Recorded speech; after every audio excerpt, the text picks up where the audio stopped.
care. I don't give a damn. You are so beautiful, brother. You're so handsome.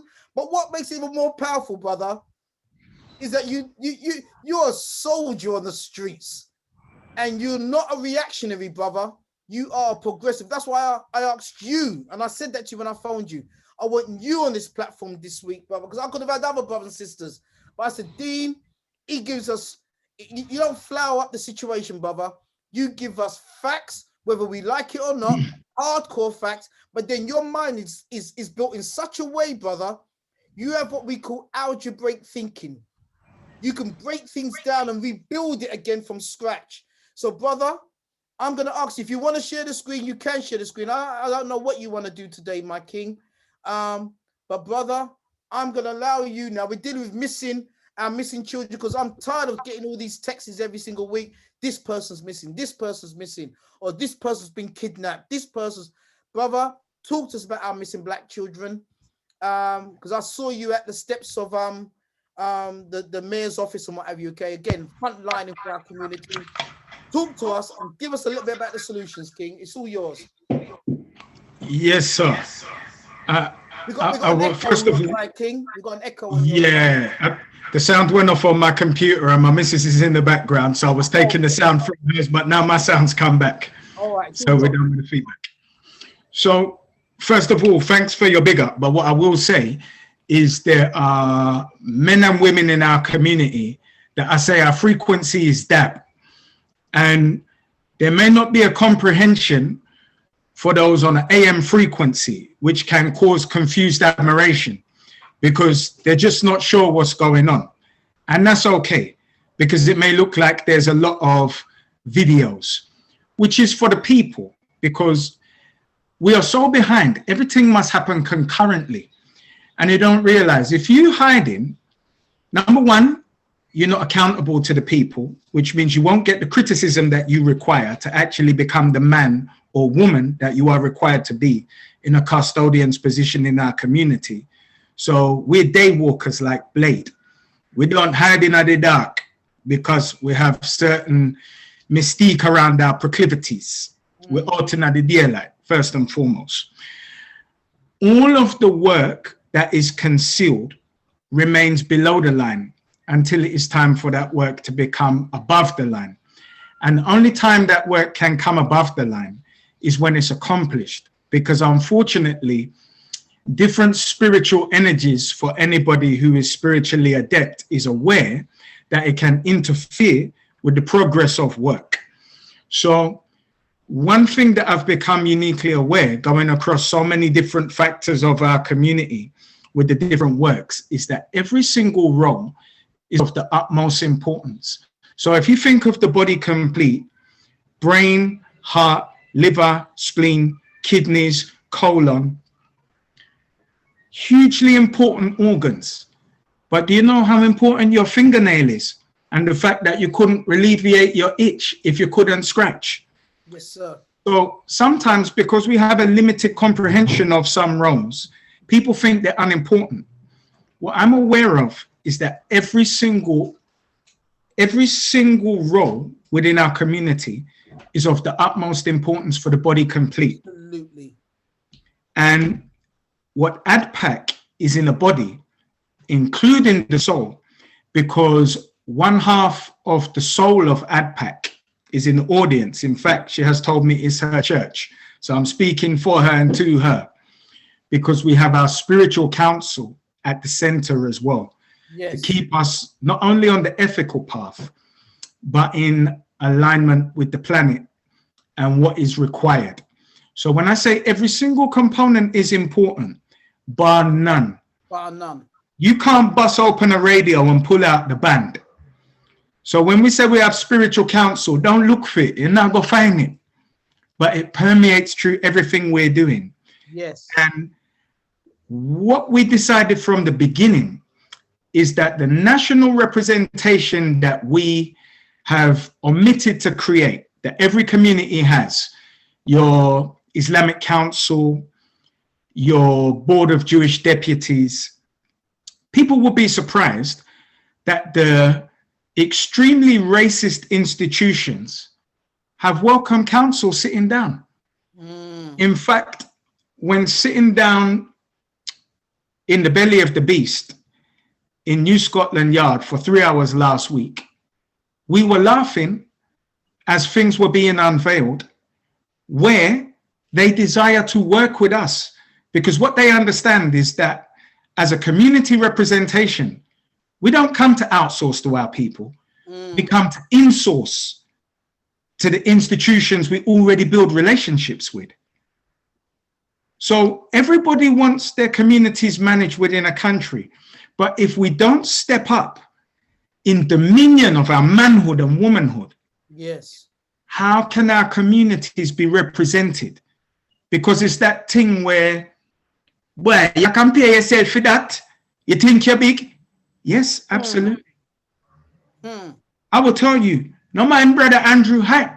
You see, his spirit, that thing Taliwa from New Cross to Halston, is a decision to make very big decisions very quickly.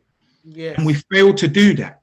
So when I see somebody like Brother Dominic pop up on the scene, the first thing I do is reach out to them, put my arms around them, because I know what's coming for them. First is, like the adult entertainment world, they're exciting, but within a fortnight, they're old. So first is the euphoria, and then comes the confused admiration. You're not doing enough.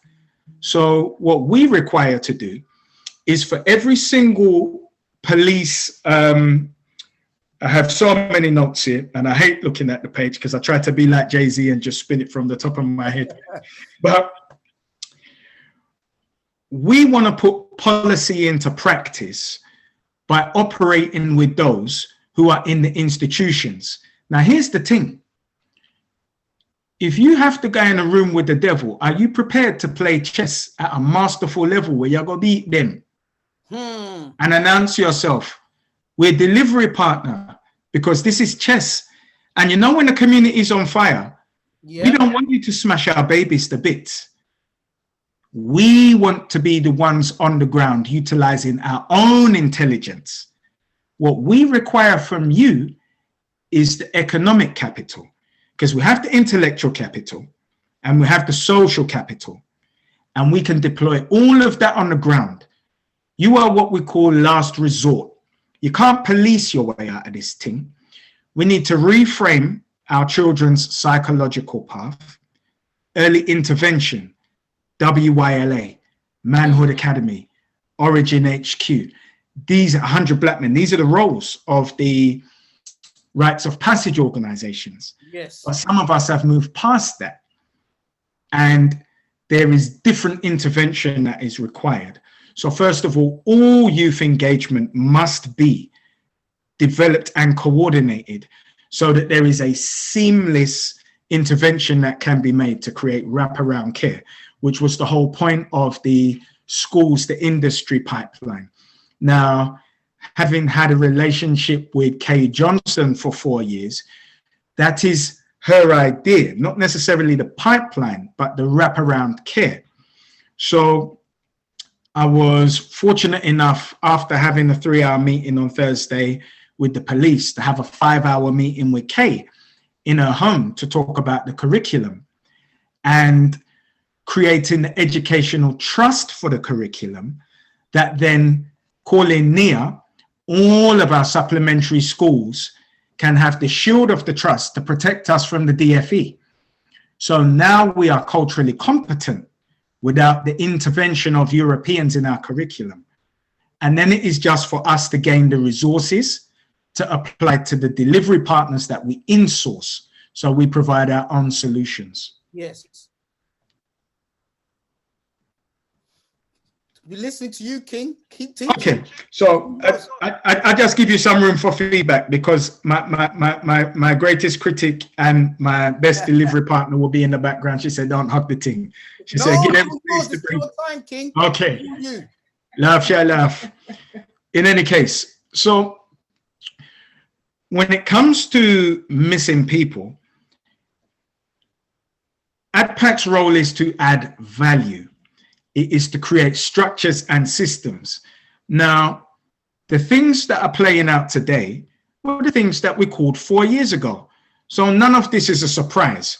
all that's happened is elevated in the boldness of the criminal underclass that prey upon our community from within our community. And remember, if there is no accountability that is met with true ramifications, then other people will play their part and take advantage of the same vulnerabilities, won't they? And when you factor that, and the fact that in our own children, we're harboring some dormant killers, and those dormant killers will circumcise your colon because you feel that you're a dormant killer when that's not your character. And then you have a colostomy bag and a story, and you don't know life yet. Yes. This thing isn't for everybody. There've always been police and thieves in the street. Let them run the street. Our problem is with the babies who are affected by the dormant killers and making short-term decisions with long-term ramifications, that they're losing their lives and they're losing their freedoms. Accident killers, people who are over-projecting and putting themselves in a position that they can't handle so that their families are going to have funerals long before their time. Yeah. So, in effect, it takes coordination. And if you think about big contracting firms in the States like Halliburton, they go out and they get the big contracts. Those contracts are going to come back home for us to insource all of our organizations who don't have access, because we're not playing that game anymore. The game of you're not getting this for your turnover. So we just bring as much expertise, already tried and tested, 50 grand contracts, 100 grand contracts, because what we require is capital. But the problem within our community is we say, oh, they're for money, and then scream on the other hand, we need money. Make a decision and be clear and intentional about the decision you make. Have been to WYLA. WYLA requires capital. Ideally, we want to purchase a commercial freehold for WYLA to have consistency and cohesion, not only for the young kings, but also for the fathers, for the ladies' counterpart, and for the parents after they've left. All of this requires capital, structure, systems, our own government representing 3 million African, Caribbean, and mixed people in the United Kingdom, so that we have the parity with every other ethnicity, because unfortunately, black means nothing. And everybody else is usurping our money because they double dip. Asians take their money and come back and become black. Homosexuals take their money and come back and become black. As one of our advocates I saw on a meeting where everybody clearly defined their ethnicity, and we all looked to, he said, politically black. To make everybody else know that you're safe. This isn't exclusively for African Caribbeans. Well, we're not doing that here, and we're not playing a race game. This is African Caribbean specific, and we represent a nation of 3 million, and we've come for parity, and we want our resources. Deep, brother, deep. So King, you're dropping bombs on, especially when it comes to the solution side of it. I can see a whole lot of comments coming down, but I'm gonna let Jurita in a second in regards to any. Don't forget, brothers, if there's any questions, you put the questions down in the Q&A. Ron Spears from America has just joined us. Thank you very much, Ron. We'll be bringing you in later on. Fantastic, my king. Our great brother Ron Spears is with us, brothers and sisters. But Brother Dean, yes, you're dropping bombs in terms of the solutions and what we can do, because you're a builder. You build systems, okay, brother. I'm taking you one step back because I saw you on the steps of the mayor's office a few weeks ago. What is the situation? You know, the people on the platform, not all from the UK. What is the situation regarding our missing children? What is happening, brother, from your point of view? Well, this isn't a new phenomenon. The only reason this phenomenon has been sparked is because Eastern Europeans invited themselves to the party. We've been doing this. Our criminal underbelly have been kidnapping our children, using them as drug mules, sometimes sexually assaulting them on camera, and young men, so they can use it as blackmail. And we've not been addressing it because we've not been organized, because we've not established a security wing within our community to actually address those who place themselves as gangsters. Now, we've always had gangsters in our community, and all communities have them. It's just that all communities regulate criminal activity to protect the population. It just happens that now our criminal underbelly are preying upon our children, which is untenable. Yes, sir. So the fact that it's untenable means that organization is required. So like any army, there is a bigger dog that needs to be created than the dog that nips at the borders. And all it requires is coordination. And we require coordination as much as we require regulation. So the only reason I went to the mayor's office is one of my brothers phoned me up and said, you have to do this. So I didn't look at any dates. And he said, do it on the Friday because everyone's leaving work. I realized I'd clashed with Forever Family. I can't do that. So immediately we rectify it because we're inclusive. Remember, we insource, we don't outsource because everybody's family. So then we put the respective people and all the communications, go there and do a patrol with them. So when they came down, it's only for us to put our mouth on them and endorse them so they can raise finance, because all of this takes money, and also create awareness. But when there's people in the community who would believe that there's a sheet of paper between those who are doing virtuous works and ADPAC, they'd be wrong. So when the Daily Mail is talking about them, we don't do any highfalutin thing around here. Everything is function. And when you have a deck of cards, whether it be the king, the ace, or the two, every one of those cards has parity, but it just plays a different role. So we in support of every single virtuous organization in the community. Come on. And it only becomes apparent when you got 50p to drop, right? Because many of us have been taught to respond to money. So I have taken 8 months out of my commercial earning space to craft ADPAC, so that I have learned not to react to funding, but to ask simple questions. What's our biggest problem? And what's that problem? 1 to 10. What's our mid-range problem? And what's that problem value? 1 to 10, down to the smallest, until there's an entire mapping exercise nationally of what our problems are. Then we create the raft of solutions to be able to respond to those problems. So when we sit in front of the constabulary, local authority, central government, here's what it looks like. That's the solution. Now, you can't have the secret to our hot sauce. There's the brochure. Now, what we do is coordinate the delivery partners. What we require are the tools, such as a cloud-based project management tool.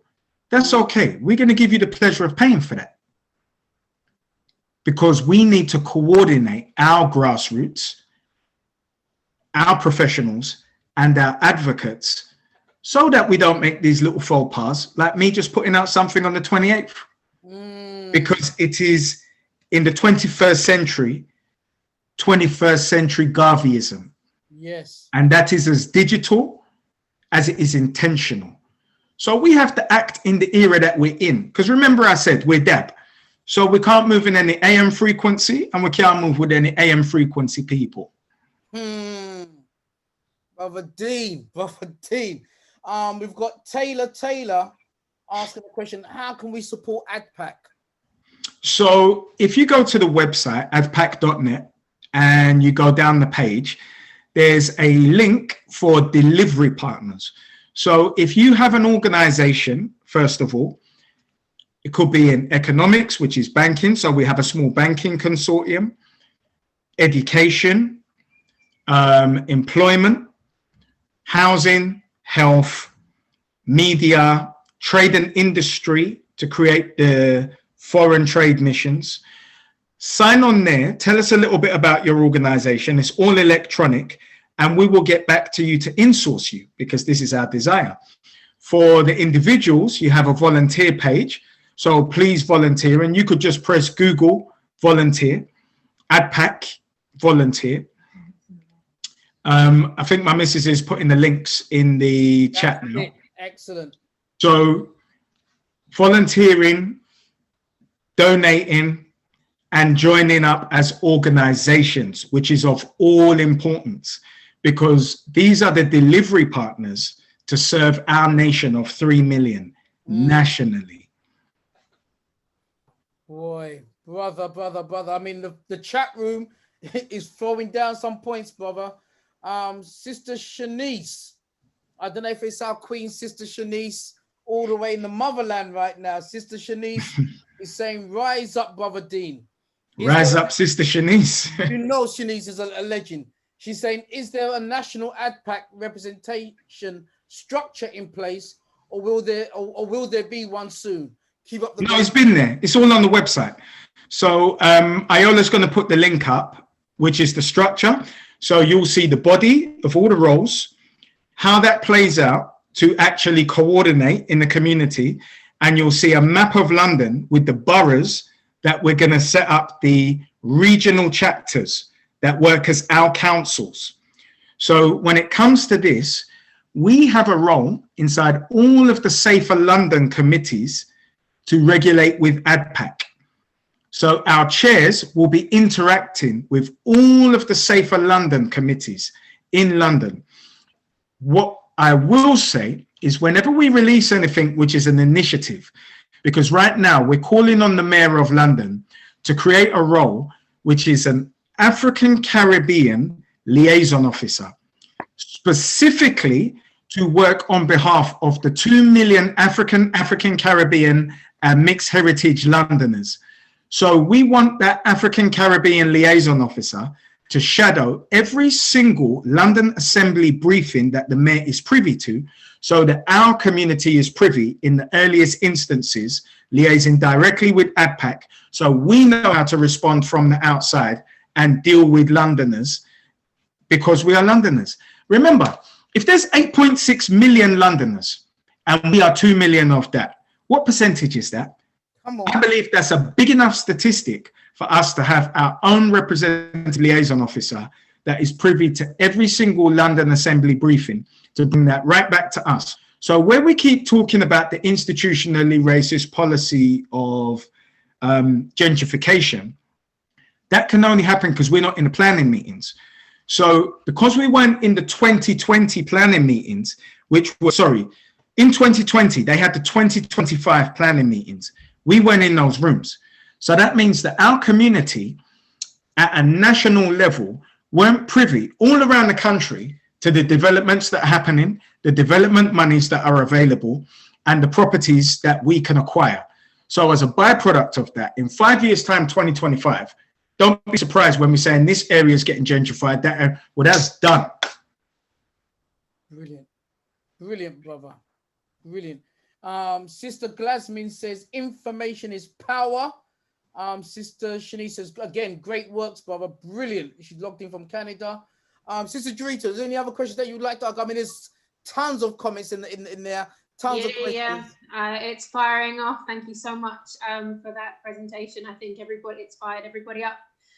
There's been a lot of comments, and I've been holding them throughout your presentation, so I'm going to skip back a little bit.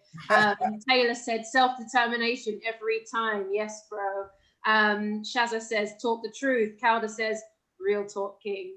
Glasmin also says that this resource is well overdue. Carla said wicked, this is what we need, action. I don't think she said it with that bit, I think she's done it. I think you've done it perfect. I feel it, you know?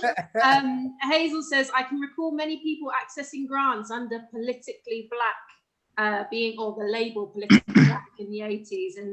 And Gemily says, this is also the case for Asians now. Floretta says she loves the word in-source instead of outsource. I guess obviously one of the questions which you've already addressed is how could we support? The other question that's come up, and there's been a few, but is there anything similar in the US? Obviously, there is a few people on here from around. No, I don't know if you know. Unfortunately. And I will tell you exactly how this came about. And herein lies our problem. Dr. Claude Anderson wrote the book Powernomics. And for 50 years, he has been saying exactly the same thing verbatim, modifying it slightly. However, fantastic book. Here's what happens. It's in Powernomics. It's in Powernomics. With no vehicle to actually execute Powernomics specifically on behalf of our ethnicity. So in the States, you have a Black caucus, which is the, what do they have? They have a Senate. So it is a Black senatorial caucus. Now, if you look at the Latina caucus, it is specifically on behalf of people who are Latina heritage. Same for Asians, Chinese, and the South Australasian islands, who just got the Asian hate bill passed because it has a specificity for Asians. Now, unfortunately, in the first line of the Black caucus about us, it says for Black and other minorities. So there is no specificity for African Americans, and it is because they are responding to the funding which is available for minorities. And white women, incidentally, are minorities, so-called, in America and in Britain. So here's the thing. The conflation of races stagnates the development of the African American community, who are betrayed by their senators, who are after purse, not solutions. So herein lies the difference. When I speak, I don't speak about race, because race is invented and ethnicity is very real. You can self-identify as Black. Rachel Dolezal did it. She became the head of the NAACP. But what you cannot do is self-identify as African Caribbean. You can self-identify as a woman, and apparently someone will call you madam, not me. But what you can't do is self-identify as an African. So we're not playing the race game. Now, because there is specific money for African Caribbeans, that we've lacked the boldness to go in a room and say that we're exclusively African Caribbean, they've just been able to hold it in accounts. Well, again, that day is done, because we've come for all of that capital so we can insource all of our partners to provide solutions specifically for and on behalf of the African Caribbean community here. So the tragedy in the States is that when Ice Cube was creating the contract for Black America, the well-paid media who need advertising dollars and fell in line with the Democratic Party betrayed the interests of African Americans and conflated the issue that Ice Cube met with the Republican Party to present these solutions, when he also presented them to the Democrats, who abstained from meeting him and said, we'll speak to you after the election, under the assumption that they were going to win anyway without African Americans, because you're just going to go and vote for us anyway. And it came to fruition. So here, the We Matter Party formed, and like what APAC does, immediately we go and add value, which is in terms of the policy. So I became a policy officer within the We Matter Party.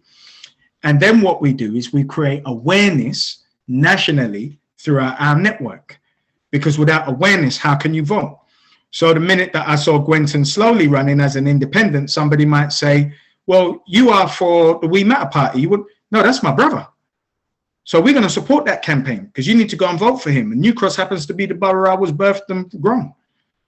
So we insource, which means we put our arms around our own, we build up their robustness, we provide policy, we introduce people. So we introduced Brother Huey to start the London chapter of We Matter, and we are going to put a lot of meat on the bones in London for every single borough where we believe we can win because we have a stronghold population. The difference is, in the last election, we had a 2-week campaign time. Now we have 10 months of campaigning.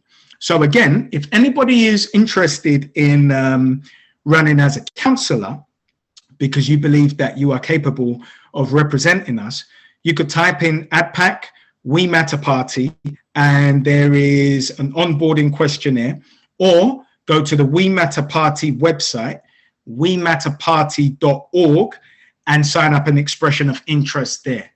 In any case, what will come with that expression of interest is a political education and a fully robust support so that you are completely qualified to run for the office that you seek. So this isn't in any way for optics. We run for local wards to gain local resources so that we can more fairly distribute them to our population within that. So remember, political party represents the entire constituency, but resources need to be more fairly distributed to the African Caribbeans within those wards. Beautiful. Beloved, there are so many more questions. I know, I got one more, Uncle, please. It's time. Time is so limited. I'll be succinct, King. Time is so limited, sister. But I was going to ask you, brother, because I can see a few questions. And I know Jarita's got another one. If you're staying around, brother, we would like to ask you a few more questions at the end. If that's no problem. I'm here, brother. So, Jarita, please hold on to those questions because I can see a few that I would like to ask. But everyone's giving you a shout out, brother. Everyone's saying brilliant. And can I just say something? Please. Here's the thing, and you will misconstrue this because you don't often hear it. And when people say it, it's actually like a false nonsense. I don't want your praise, you know. Let me say something to you. Come on, whoever created the NHS, I remember them. I don't want your adulation. Go to AdPac website, on board if you have an organization, volunteer if you have a professional skill that you can contribute to our community, or donate some money. But don't, for God's sake, big me and forget about the thing and go back to work tomorrow. I tell you, I'm one man. I really don't require it or desire it. AdPac.net. Make that be where your adulation goes. That's where the praise goes. I hear. No, just your contribution. We've got to be less emotive, although we must be heartfelt, but we've also got to be pragmatist and get the work done. Come on. King, I hear you, big you up, and I'm still going to praise you, King. Yeah? It's reciprocal, God. But you know what, brother? That's what I said about yourself, brother. No need to flower it up, brother. Kill. Brothers and sisters, this is Brother Dino Kayab. Make some noise for our King. Show the ones. Sonny Banani, brother, we see you. We see you. Hit that website. Yeah? Offer your services, King. That's what this platform is about. And Sister Jarita is going to be dropping some points at the end, okay, Brother Dean? You may see some of those questions. You may want to respond to them directly in your time. Brothers and sisters, we've got our keynote speaker coming on very soon. Our brother Ron Spears is his debut today. His debut today, brothers and sisters. And he'll be coming on very, very, very soon. And Brother Dean's dropped the solutions. You can't say he hasn't.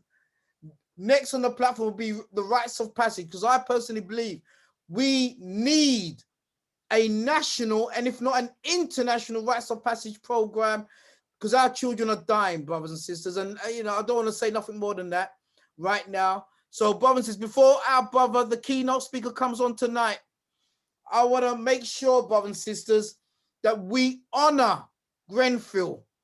Yeah, this is our I believe it's our 4th year anniversary, I believe. Correct me if I'm wrong, okay, brothers and sisters, but we can't do the show tonight without obviously recognizing, for those of you that don't know, when we talk about Grenfell, this was a tower block in London. In America, you probably call it the projects, but this is one of the tower blocks in the neighborhood in the UK, brothers and sisters. And as you see there, it was set ablaze on June the 14th, 4 years ago. And horrible to say, brothers and sisters, so many lost their lives. So many people lost their lives, okay, brothers and sisters. And and brothers and sisters, up to today, no one has gone to prison. No one, I don't believe anyone's been charged, much less gone to prison. Please correct me if I'm wrong, brothers and sisters. I know if these were middle class European, British white people, brothers and sisters, it's all done. It's done and dusted. If this was any other people, but when it comes to our people and people of darker hues, we get no justice. We get nothing done. Just like the New Cross 13, brothers and sisters, we got no justice done for our people. So I want us today to show honor and respect to all of these brothers and sisters, regardless of their color, regardless of their age, regardless of their class. They should not have had to die like that and nothing being said about it. If that was all these Tories that died in that way, you know, governments would have lost their heads over this. So we want to honor these beautiful, I call them martyrs, okay, that had to die to show us the inequality of life today. Brothers and sisters, as I said, it was our brother Crispin's birthday today, and I've seen so many other people saying it's happy birthday, so many people, but I'll show you that picture again, because you see, brothers and sisters, this is a beautiful young brother. His name is Jalan, a beautiful young brother. And I also want to dedicate this show tonight for this brother. Who is this brother? He's a young brother, 14 years old, I believe. Beautiful brother. And he was on a mentoring cohort that I work with Brother Rohan of Bang Radio in Harsden. And every week we run a mentoring program, which was like a little rites of passage for what that we done. We took a cohort every 6-7 weeks and we ran them through a program of what they needed to understand. And brothers and sisters, I'm very, very sad today because I got a phone call about an hour before my before the show started today to say that that brother that you're looking at right now, brothers and sisters, he's now lying in a morgue. He's now lying in a morgue. No coincidence that it took, you know, I got the phone call just before today's show, which is dealing with our youth. This brother was on his way to school on Friday. And I'm not going to go into the full details right now, but just to say that he was stabbed to death 8:30 in the morning on his way to school. And this is what we've got to stop, brothers and sisters. You know, this show is not about just rhetoric. It ain't about just feeling good on a Tuesday for 2 to 3 hours. This show's about saving lives. And so, brothers and sisters, I'm sure that you'll join me today with this young brother, only 14 years old.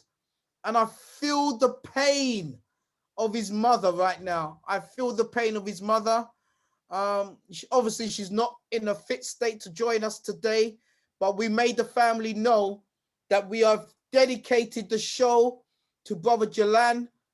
And look at this brother. Believe me, brothers and sisters, he was on one of my courses. He won a t-shirt. He won a Grand Papa G t-shirt based on his interaction on the day. And so, please join me in sending love to his parents, his family, and we're just sad to know that right now the brother is not with us. And that's why I wanted Ron Spears with us from the United States, so that we can work together and put an end to these statistics, man.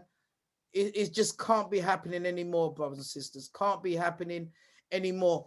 And what hurts me, we've had a whole reign over the last few weeks. We've had so many of our brothers and sisters killing each other with knives, and it hurts me. And I know some of you will be upset. It hurts me when I hear a mother of two say this. I'm going to say this with my chest. I don't agree with boys not carrying knives. I believe that we live in a generation where you must learn to protect yourself and adapt with the times. We've had recent events where King Von got taken out because he went to go fight his ops with guns with his fists, and it just didn't work out. At the end of the day, carrying knives is a lifestyle choice. When you're a part of the lifestyle, really about that life, you know what this shit entails. If you live by the sword, you're gonna die by the sword. And I don't want to get with a man who doesn't know how to defend me because he can't defend himself and he keeps getting stabbed up every weekend. That's long. You see, brothers and sisters, I know many of you say that she's crazy. There's something wrong with her, but you know how many of our youth are thinking like this now? This is madness. This is madness. And a friend of mine who knows this sister says that she's a mother of 2 and that her partner is right now in prison based on a knife crime. So she's talking from her. But brothers and sisters, how are we going to build up a new generation if now our mothers are going to start thinking that carrying a knife is a lifestyle choice? Come on, man. We just lost one of our sons on Friday. I just showed you a picture of this young brother stabbed on his way to school. Brothers and sisters, we've got a lot of work to do in our community, man. We've got a lot of work to do in our community, brothers and sisters, you know, and that is why we need solutions. That's why we need, you know, I love when I saw this, brothers and sisters.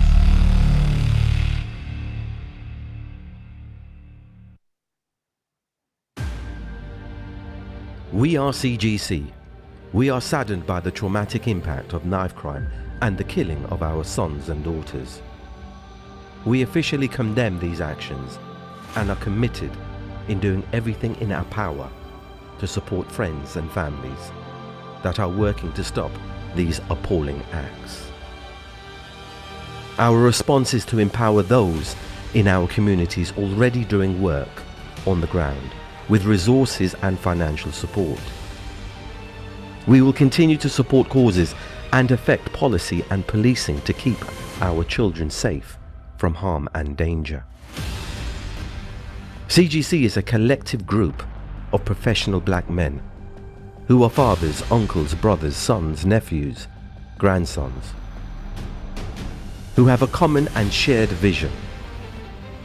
Our vision is to enrich, empower families, communities and society to build a healthy foundation for our children and children's children. CGC aims to effect political, financial, social, spiritual and environmental change so our children can have better opportunities and make better life choices. Join CGC. We continue to make viable changes for all. CGC approves this message. Join CGC. Be the change.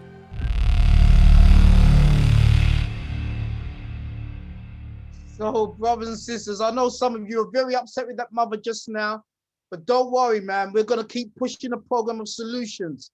And there's many of us getting involved in the solution. Again, this is why Ron Spears is with us tonight, brothers and sisters. This is why when we bring this brother on, because as I said, this is the Investigator of Hidden Truth, and this is a platform of positive black propaganda. I say that one more time. This is a platform of positive black propaganda, man. We're pushing it out on all levels, brothers and sisters. We're pushing it out on all levels, okay? So the CGC is based here also in the UK. And remember, we say this every single week. You must unlearn what you have learned. I say that one more time. You must unlearn what you have learned. We can't do it based on what we knew 400 years ago, yeah, under slavery. We can't do it. We need a new foundation of knowledge. And I say to you, our children are dying, hence why Brother Andrew Mohammed and 1 or 2 others, we set up the West Side Young Leaders Academy. I'm not interested in being a school teacher. I'm only interested in building institutions that can challenge the situation in which we live here today. We've got to build institutions that make change. So under the West Side Young Leaders Academy, Yeah, we operate every single week, brothers and sisters. These are some of our young sisters. Yeah, and we say this: formal education will make you a living, but self-education makes you a fortune. And we want our young people to understand that they are great, they are fantastic, and they are absolutely needed. So, brothers and sisters, if you'd like to help us in the Westside Young Leaders Academy, please, please, please, please support us, not just with words. Words are cheap, but support us. Make a standing order so that we can employ more of our young brothers and sisters. We can take them away off the streets, and we can set up a rites of passage, because we are aiming to work with Ron Spears tonight. He's going to drop some wisdom on you, brothers and sisters. But tonight is just the beginning. We're going to build a rites of passage program so that these young brothers and sisters, they don't have to literally do a lottery ticket to see whether they're going to get to the age of 19 or 20. Hell no. They need a future today, brothers and sisters. They need a future. So we're nearly there with Ron Spears. We're nearly there, brothers and sisters. Don't forget, as before we bring on our brother, that every week we're at Hidden Truth right on this platform. There's nearly 400 of us on this platform. I want to reach over 400 by the time Ron Spear comes on, brothers and sisters. Every week we are there. And remember, this platform is about waking you up to the truth. Take off those cobwebs away from your eyes, man, so you can see clearly. Sonny Banani, brothers and sisters. Sonny Banani, yeah? I see you clearly. I see you clearly. So, brothers and sisters, next week, we got the general back with us. Jeez. See, after Ron Spears, I couldn't come weak. After Ron Spears, I couldn't tiptoe. After Ron Spears, I can't scratch where I don't itch. I needed to bring on a giant after our brother Ron comes on tonight. So I had to dig deep. You understand what I'm saying, brothers and sisters? Reverend Shock Matthews is back with us next week. The king is back in town, and he's been dealing with engaging in African-centered disruptive economics. I know it sounds deep. For those of you on my WhatsApp groups, I'll give you the fuller breakdown on this, because he's revealing a monster next week, and he's using this platform to drop it on. If those of you on my mailing list, you'll get the full information about Reverend Shock next week. But it doesn't stop there. I'm getting disgusting. I'm breaking all laws. I'm coming with this brother next. Oh no. No. When Ron Spears shakes his head, you know it's all over. When Ron Spears shakes his head, it's all over. Professor Kaba. Come on now. Author of the Shabaka Stone. He was on this platform about a month or so ago. And you know you could not sleep that night. I'm coming 1 week with Reverend Shock. The next week, Professor Kaba. That's because of Ron Spears. Because once Ron Spears lets loose, I'm going to come hardcore after him. I'm going to have to come hardcore after him. But guess what, brothers and sisters? It doesn't stop there. Because the week after that, oh, goody gumdrops. We got Dr. Ferguson from the USA. We got Leon Marshall of Hidden Science, both on the same platform. After, oh gosh, I'm going to cry. And we're going to be dealing with the truth about racism and how to heal its hidden harmful effects. Brothers and sisters, you know, that's 3 weeks of hardcore giants coming onto the platform, brothers and sisters. I'm excited. I don't know about you, but I'm excited. And so, as you know, we keep the Hidden Truth free. We keep the Hidden Truth free for all of you on a Tuesday. But if you'd like to help us, because, you know, by bringing on these names, brothers and sisters, it costs us in the background to organize all of this. We have to pay for our Zoom and what have you. If you'd like to help us, then please go onto our website, theinvestigator.org.uk. Go onto the presentation, the video page, and in the top left-hand corner, you can donate how much, whoever you want to donate, to help Brother Andrew Mohammed and the Hidden Truth team to keep these shows free of charge, so we can have anyone and everyone from around the world join us, brothers and sisters. So please join us. And so we've now nearly reached our king, Ron Spears. And so just before he comes on now, remember, support Black businesses, support black businesses.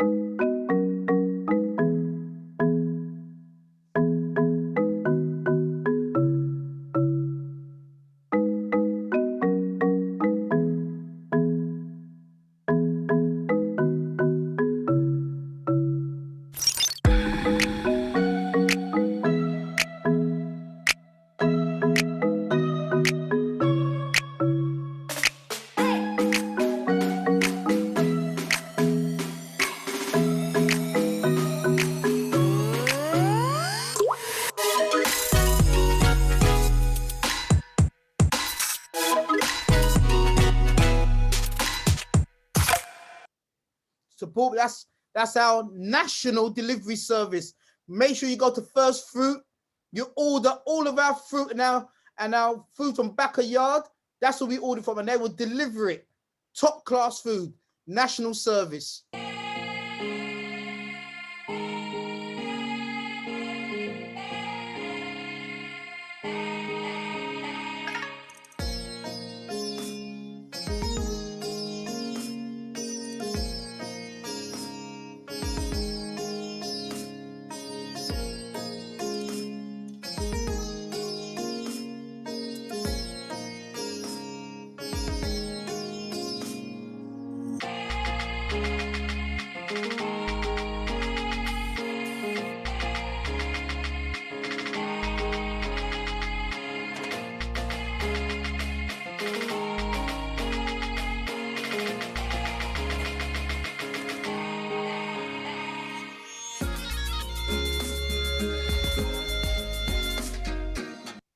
So that's Sister Barbara Mohammed's company, literally top travel agent here in the UK. Let's support, it's her birthday today, so let's support her business.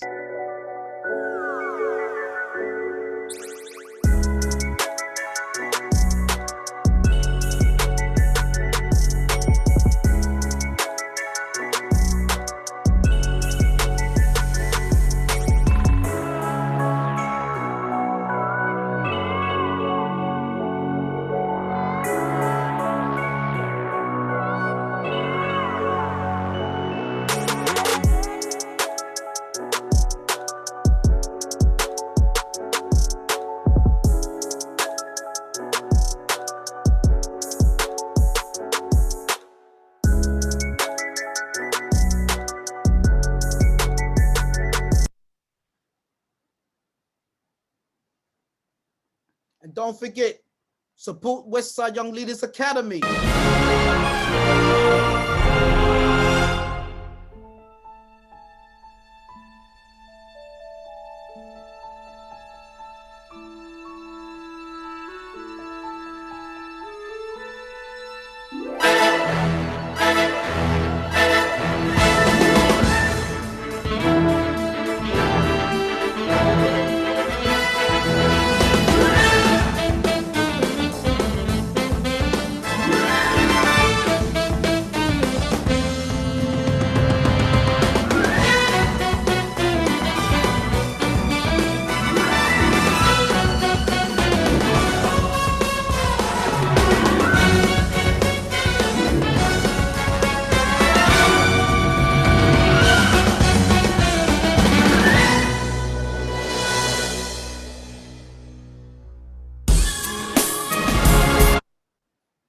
And brothers and sisters, I'm glad to announce this new book. Not a soul inside. Who would warm Master's feet tonight? Oh, yes, the foot warmer. Matilda Sue, go and call your brother. Be sure it's him and not no other. Yes, Master, sir. I'll go right away. Your feet must be mighty cold today. Little Joe, get out of bed. No more sleep for you. Warm Master's feet instead. Little Joe jumps up out of his sleep. It's time to give Master's feet some heat. He arrives at the big house, so frail and so scared. To all of us, that seems extremely weird. Little Joe curls on the floor like a little mouse on that ice-cold floor of the plantation house.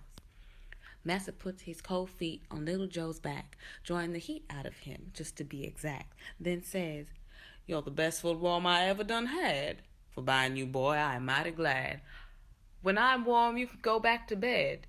Did you hear me, Little Joe?" "Yes, Master," he said. That's the new book out, just released this week. It's not even been launched yet properly, but guess what? It's hitting the #1 sales already on Amazon and on online. It's just a book that's gone out. It's going out, brothers and sisters. And it's a book done by Kemet Imani. I'm trying to get the sister onto the show, but she's just a powerhouse in our community, brothers and sisters. She's released this book and I'm ready. The news I'm getting that it's already gone viral. It's becoming a bestseller already. And I'm hoping, I'm praying I'm going to twist her arm to be on the show. So brothers and sisters, if you really want to support this sister, this is the book you need to get. That's our beautiful sister, Sister Kemet. That's the book out now. It's called Twisted by Kemet Imani. Go online and check it out, brothers and sisters. Go online and check it out. I'll come back to this in a second. Don't you know Mama Brown, she make the world go round. Sit down.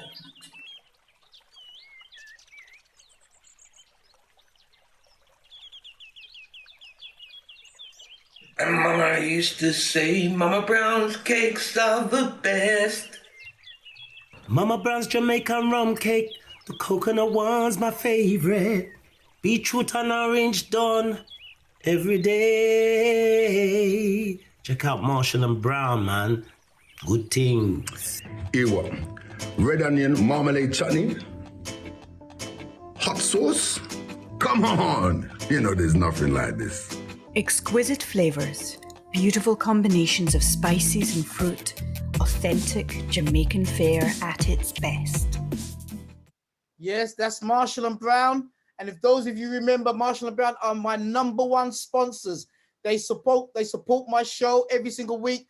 They are such a powerful professional company, brothers and sisters, and yet they're conscious. They're Black conscious. They buy all their products from the Black Caribbean providers. And guess what, man? They give us the most top quality. So please hit their website, Marshall and Brown's, because when you support them, you're supporting your brother Andrew Mohammed and the Hidden Truth Show, because they invest in this show so that I can keep going. Marshall and Brown, support it. All right, now we've got there. Lord gosh, at long last, Ron Spears is with us, brothers and sisters. Yeah, we're going to be talking to this giant. We're going to be speaking to this giant today, brothers and sisters. And guess what? It's going to be so powerful because I love this brother. It's his first time onto our show today. And you know what? This brother, Ron Spears, as I introduce him on right now, he's based in Detroit. He's an entrepreneur. He's a spoken word artist. But beloved brothers and sisters, he's a master practitioner on the rites of passage. He graduated from, yes, Morehouse College, which is where our brother Martin Luther King went to in Atlanta. Our brother Ron Spears has got a degree in physics from the University of Wisconsin, Madison, where he received a master's degree. Hear what I'm saying, brothers and sisters? He received a master's degree in engineering. For over 25 years, he has traveled extensively, working on transformation and consulting projects and community-based initiatives aimed at improving the quality of our life, of our brothers and sisters of African heritage.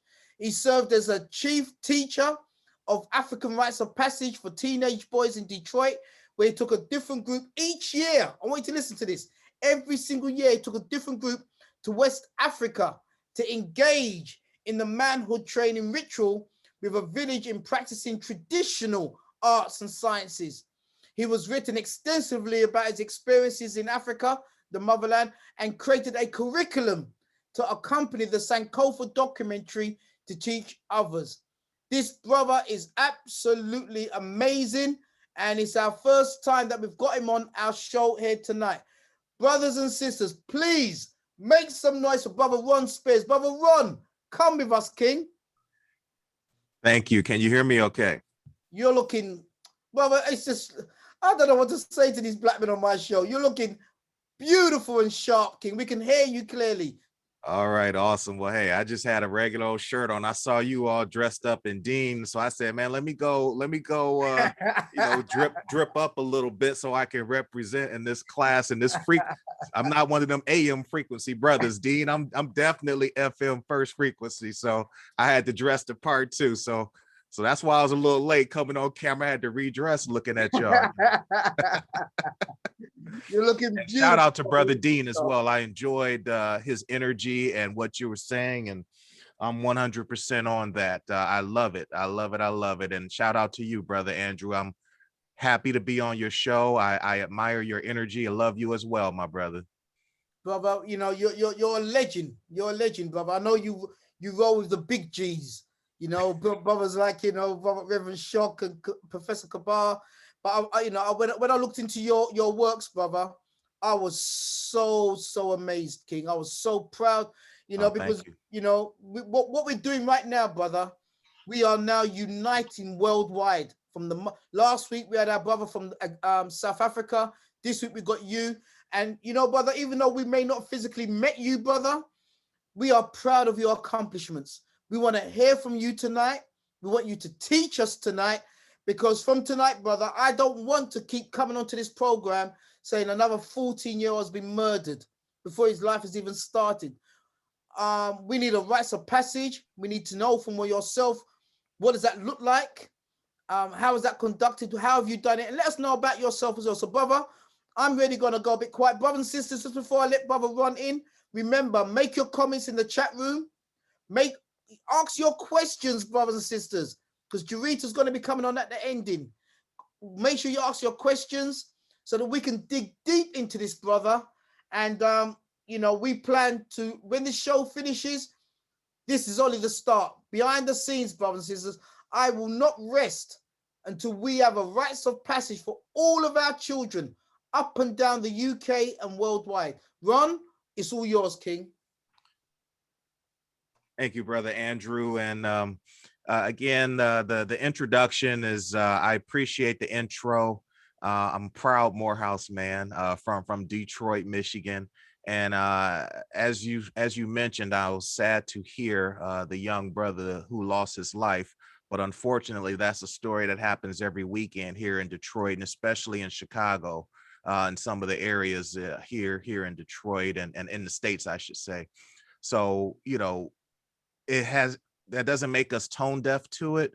It's just a reality that we have to face. But you know, it's why we have to do this work, and that's why it's so important that we do action, that we do something, because you know, those of us who are given a gift and given a talent, you don't, as Brother Dean mentioned, you don't use it to advance yourself. You definitely have to advance yourself, because you know, you want to be good for your family and leave a legacy, but you got to do things for others. And that is the mission of Morehouse College, to create Black men with disciplined minds built for leadership and service, because that's what our community needs. And Brother Andrew, you mentioned our most esteemed alumni, Reverend Dr. Martin Luther King Jr., a great example. But let me dive right into this. Rites of passage programs are becoming extremely popular now. And but what does that really mean? You know, because sometimes people are just calling any old thing rites of passage. And you know, just to kind of give you a little bit of background how I got started in rites of passage. Shortly after I graduated from Morehouse and then went off to grad school, I came back home and started working. And you know, when you start making a little money, it's easy to kind of get caught up in this, that, and the other. And I had went to the Million Man March in 1996, and I had Minister Farrakhan had put a light into me, and you know, his message was, go back to your communities and do something.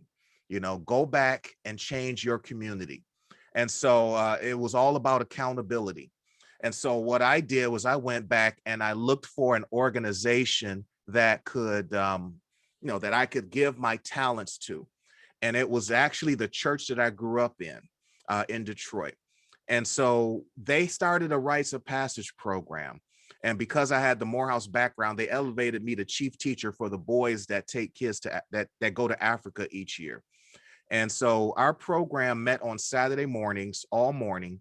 We did from ages 10 to 13. We had boys and we had girls. The Girls Academy, you know, was about Kentucky Queens, and they recited the principles of Ma'at each week. And so so the boys who are age 13, they got to go to Africa each year, and the girls used to go to Egypt for study tours until tourism got a little crazy in the 90s. And so they started coming to West Africa with us. But anyway, we taught life skills. We taught, changing tires on a car, things that young men need to know how to do as they grow and develop. But we also, of course, added a consciousness aspect of it, self-knowledge. But anyway, that's kind of how I got started and what our program was. But just to ground everybody on what rites of passage really means, there are 4 stages in development of our lives: birth, rites of passage, marriage, and death. And the family and community come together when a child is born, and you celebrate that with christening or something like that. Then when you become a teenager or a passage into manhood and womanhood, that's when you have rites of passage, and that's the 2nd stage. The 3rd stage is weddings, when the family and community come together to celebrate marriage. And then the 4th and final stage is when you become an ancestor, when you make your transition, the family and community come together to honor your life and your legacy at funerals.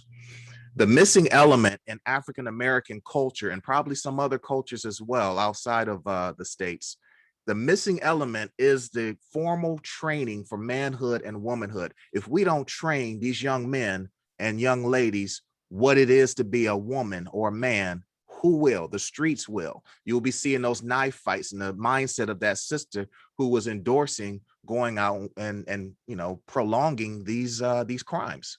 So that's why we need manhood training and womanhood training, rites of passage. And what separated our program in Detroit was we took kids to Africa each year. The kids who are age 13, we took them to Africa. And that was one of the key differentiators. Not many programs can say that they've done that.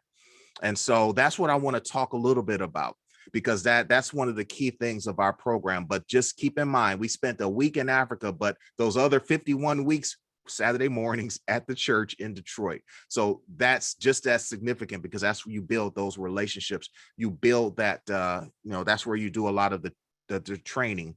But I'm going to talk a little bit about the trip to Africa, because that has the biggest impact on these young men and women. The place that we went was in the Gambia, which is on the west side of Africa. And there's a village in Africa. This is not the village that we did the ritual, but it's a village that you all should be familiar with. It's called Jufere. It's the village where Alex Haley traced his ancestry back when he wrote that book, Roots. So the gentleman who founded our Rites of Passage program in Detroit based this program off of Alex Haley's book, Roots, or specifically the chapter where he talked about rites of passage. And if you may or may, a lot of you are probably too young to remember this, but the main character was Kunta Kinte, and he was captured during his rites of passage ritual. He was captured and put into slavery. We go visit that village in Jufere. As a matter of fact, I took a picture with the oldest living relative of Kunta Kinte, his great granddaughter, I believe.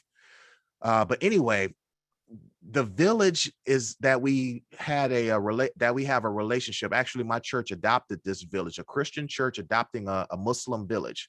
Doesn't matter. God doing God's work for God's people. Anyway, we adopted this village, and it's in the Gambia. This village to this day still doesn't even have electricity. Doesn't matter. Very, very proud people. I have so much fun when I'm in that village, and we have such lively conversations. But what they did, they still practice this traditional ritual of manhood and womanhood training. So they allowed our boys and our girls to march into the bush with their boys and girls who were at the age of passage. So they dressed our kids just like they were dressing their own in traditional bush attire.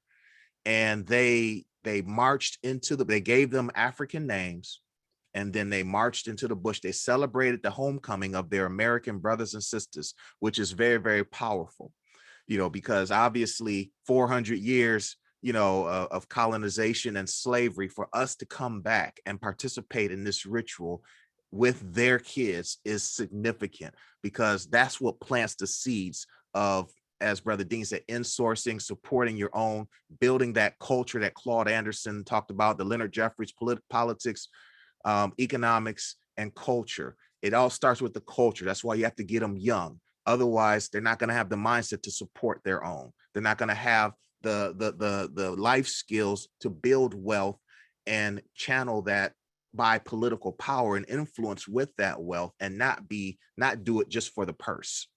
So that is the importance of reaching folks while they're young, so that you can get them early with that self-knowledge and that culture and that appreciation. The ritual is actually a secret ritual, so we're not allowed to talk about what goes on in the ritual, but I will say that it plants those seeds for survival, for respect for your elders, respect for womanhood, respect for yourself, and the importance of doing service to others. Okay, so again, get rid of a lot of that selfishness. That's one of our killers. Some people act like they didn't even have money. They get a little money, they act like they don't know how to act. They're all about themselves, and that's where you go wrong.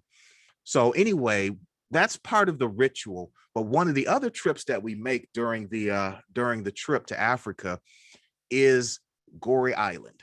Gorée Island is off the coast of Dakar, Senegal. Okay, and it's a slave castle where Africans were captured, and this is where they were held, okay, as they wait for the European boats to come. It was like a holding cell for enslaved or captured Africans that were put on ships, and this was the last place that they will see their motherland, and they will go off into the diaspora, the Caribbean, North, South America, and never to see the homeland again. And so we made sure that we stopped there each year and visited Gorée Island, so that the young people can just really process this and understand the significance of it. So Brother Dean was a little nervous about coming off the top of the dome.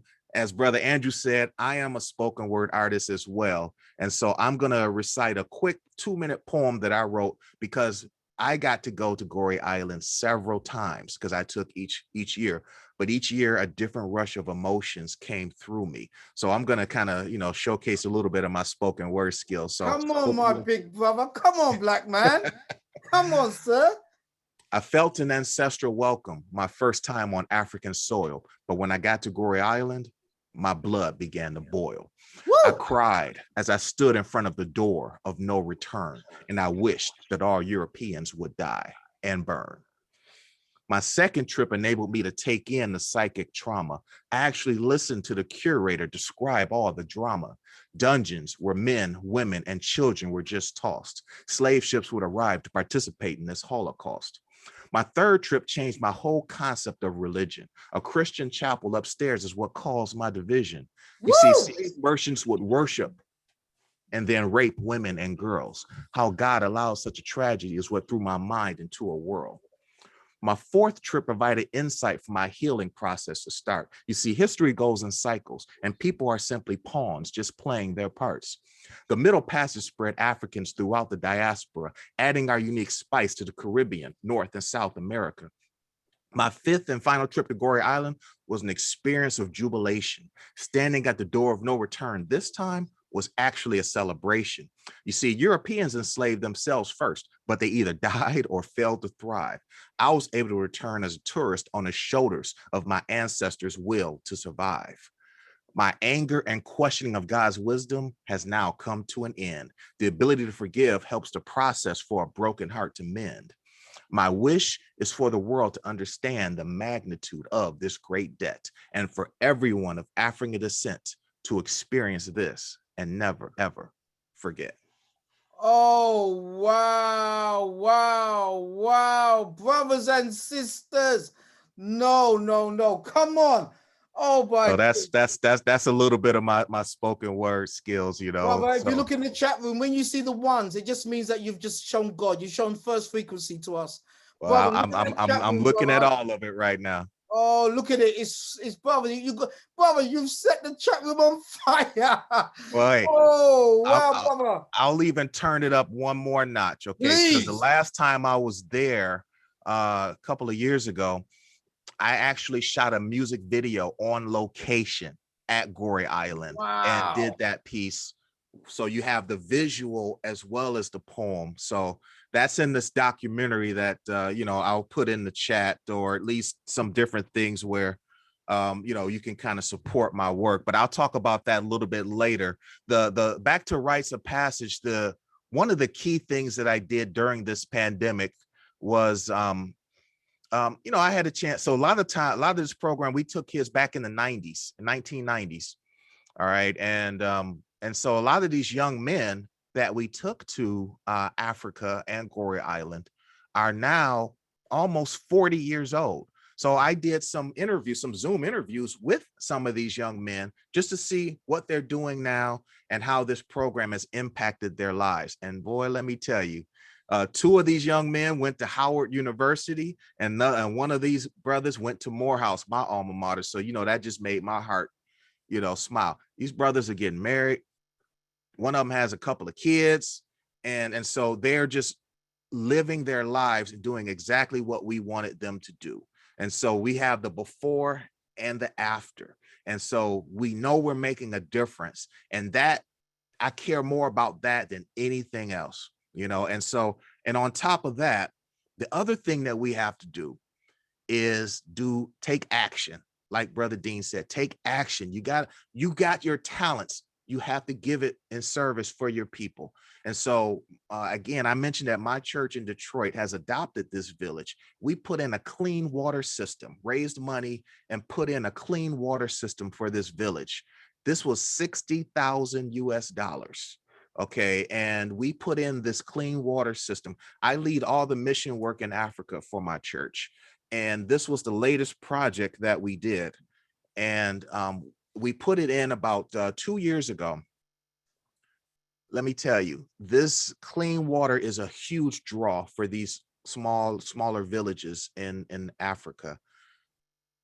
Women would carry buckets of water on their head, like 5 gallons of water on their head, and they'll walk for like 300 yards to take clean water to their families.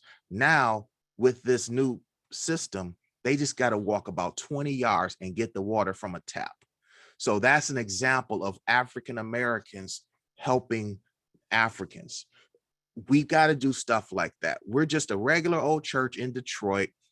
You got money, people who are professionals and making money. They donate money to the African Relief Fund, African Mission Fund. And we use that money to provide scholarships so that young people from the village can go to trade school, can go to university. We're building a market for the women so the women can sell their goods in the market rather than going into the city where everybody's selling the same mangoes and peanuts and everything right next to each other. No, we're going to build a market right there in the village so they can sell their goods and people can come to the village. So those are the types of things that you can do, that we can do in the diaspora to help Africans on the continent. So that's just an example of some of the mission work and some of the things that we can do. But it, again, requires that ability, leadership, and service, like I said. And so, the last thing I'll kind of talk about is because it's important to really have get with the times. I heard Brother Dean mention this about cloud-based, grassroots tools. People need tools that people can access via the cloud or via the internet. Well, I've created a curriculum for this rites of passage because what's most important is that self-knowledge piece, the Sankofa, what I call the Sankofa leadership model. And that's understanding self-knowledge. Okay. And then you have to understand that first frequency spirituality. Okay. But you also have to understand the obstacles that are put in front of us because our enemy has done their job well. They have colonization and slavery has done a number on our minds. And so that is where we need to understand. You can have all that spirituality, you can have all that knowledge of self, but if you fall victim to the games and the mind games, you're not going to be of any use to your people other than telling people What? Who built the pyramids? Okay, now what?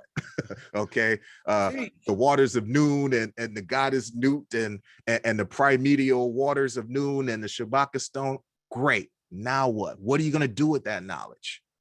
You still out there smoking and drinking, doing everything. Come on now.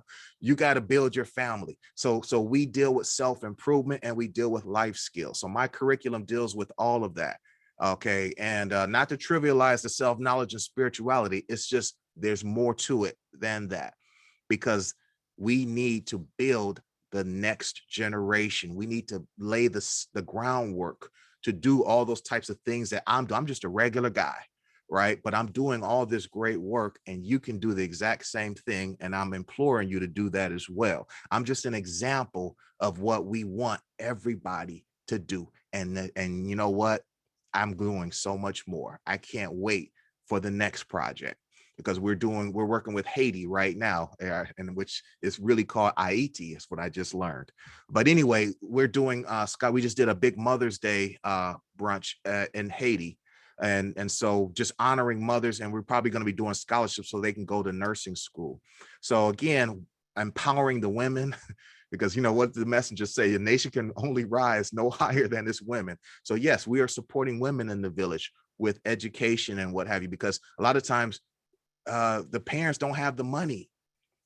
So they send the boy child off to school, and the girl stays in agriculture and sells and stuff, selling agriculture.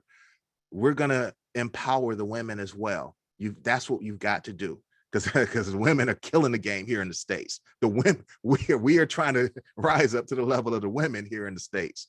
They are doing big things. And, you know, I went to Morehouse. So you know what's right across the street from Morehouse? Spelman College. And so the women from Spelman are really just game changers. That's the #1 HBCU, historically Black college and university. But when you put Morehouse and Spelman together, leadership and service and changing the world. But anyway, I mentioned a documentary, so I gave you a little bit of my spoken word skills. I have a 1-hour documentary, and I'll put the link in the chat again. I have a 5-day free e-course, just 5 modules, about a half hour each. I have a curriculum that you can look at and get for your program. It's a series of 20 1-hour modules that have spoken word, some reading material, some self-reflection. And the one thing that we really need to help get over this trauma is the meditation, because the only thing that can make us make better choices and rise above the circumstances that were put is in our own minds. And that's where the meditation is so important. And so you're going to have my voice guiding you through a guided meditation, dealing with parents, belief system, education, hobbies, sex, drugs, violence, careers, getting married, having children, maintaining your health, money, lifestyle, and legacy. So the things that we need young people to know about and expose them to, so when they become adults, they're making better choices. And so there's a series of about 20 modules, 1 hour each, dealing with all of those different topics, integrating spoken word. You see, my pieces are only 2.5 or so minutes long, because some of us don't have long attention spans. Okay, so you can put some powerful words in 3 minutes or less. I just gave you an example of it, and that's what my curriculum is full of, and it's all accessible via the web. You can listen to it, watch it on your smartphone, your tablet, of course, your computer in your classroom. And so Patreon, I have a Patreon account. All of that is from that link, you know, where I have all my spoken word, because I write a lot about poetry, and where it comes from is that first frequency. I meditate, I open my eyes, I write down what I hear. I read a lot, I meditate, listen to nature, and it gives you some powerful words. I look at memories, capture those, spoken word. So you will enjoy a lot. If you just want to hear all of the spoken word, that's where the Patreon comes in. All of that is accessible, you know, from that link. And so there's also a membership where each week you can get one, you know, a part of the curriculum. You get the documentary, you get a lot of interviews. I've interviewed a lot of folks that I admire here in the States, and I talk to them about a lot of different things. The art of storytelling, the griot, that's so important with our culture. That's how we pass down information to the next generation, the future generations. And so storytelling, poetry is just sort of a launching pad to storytelling, because that's, at the end of the day, that's what I'm doing, is storytelling, because we need to do things that's going to last for hundreds of years, so that our ancestors, we can take the knowledge of our ancestors, process it, put it in a way that can resonate with the frequency and vibration with our future. That's what's important. That's the whole Sankofa. You go back as far as you can, but then you propel it off, and you there for the future. So the last thing I'll say is just a little bit of a promo. You mentioned some powerhouses that's going to be on your show, Brother Andrew. Rev Shock. I'm gonna be on Rev Shock's show in 2 days. He's the metaphysicist, I'm the physicist. We're going to do start a series called As Above, So Below. So he's going to break down the metaphysics. I'm going to break down the physics of first frequency. So it's going to be powerful, because, I did physics at Morehouse, straight quantum, special relativity. All of that is helps to explain and understand how we can be, time is collapsed time with our minds and traveling faster than the speed of light. But I won't get into a lot of that now. That's me and Rev Shock in 2 days, starting a new series. And then Brother Kaba, I mean, good Lord. You talk about the master teacher right there. And so, big things are coming. I'll sort of pause there and take some questions from your group. But I just want to praise you all and tell you guys, we love you all here in the States. We love what you're doing. We love your energy. We love what you're all about. And I got to tell you this. I'm sensing a frequency, a unity. I'm sensing a unity that's coming on a lot of these different platforms. A lot of folks are really saying the same thing. I'm sensing something big coming. I'm feeling it. And when we get our united and we put our vibrations together, I'm telling y'all, something big is coming. Oh, brother. I mean, Jareed is going to take care of this part of the show now, okay? But brother, one thing I did read from the beginning, everyone's asking about your ring. Can we see your ring again? We had brothers saying about your ring, brother. I got the Ankh on this one.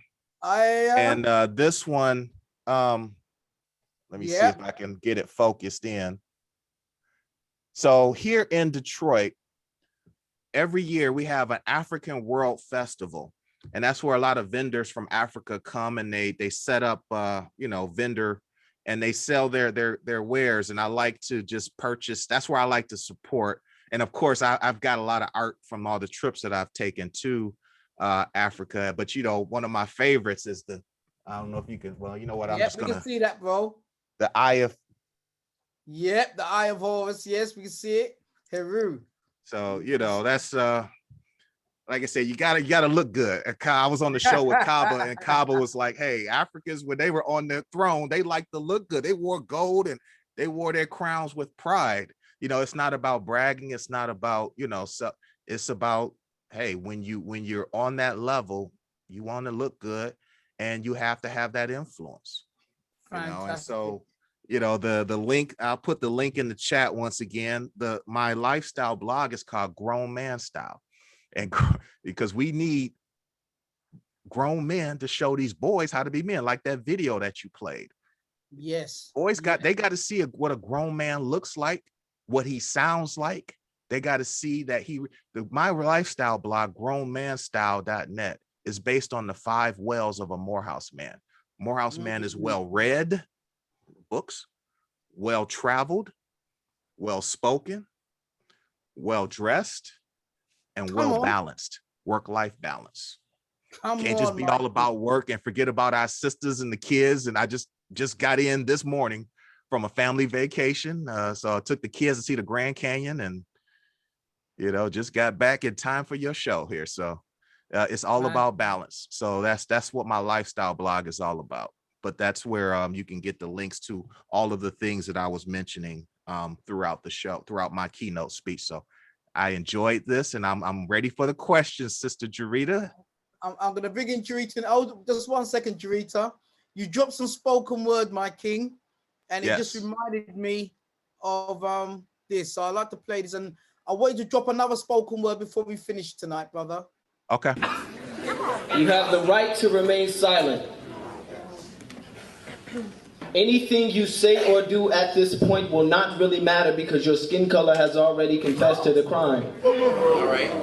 You have the right to an attorney who will try his hardest to see that justice is served, but a jury of your peers, aka our attorneys, will have him outmatched 12-1. If you cannot afford an attorney, one will be provided to you free of charge because he is also on our payroll. Do you understand these rights as they have been read to you? Whoa, whoa, whoa, whoa, don't move. I see you reaching for your 9mm wallet. I see you reaching for your 38 caliber inhaler. Whoa, I said don't move. Stop breathing. You're puffing up your chest. I feel threatened. Stop resisting arrest. Is that a weapon? Lay down. No, no, no, no, face down. No, no, no, face ground. Bang. Pow! Oops, I did it again. I'm a pop star. No, I'm a pop star. No, I'm a cop star. No, by the time I get back to the precinct, I will be a rock star. Clap for 'em. I have more trophies with black names on them than BET award winners. Clap for 'em. I will probably be honored at the NYPD award dinner. Clap for 'em. They are going to throw me a parade. Clap for 'em, because when I clap for 'em, they go to the grave. Black boys' cries fall on deaf white ears. Black mothers' tears keep graveyard grass green.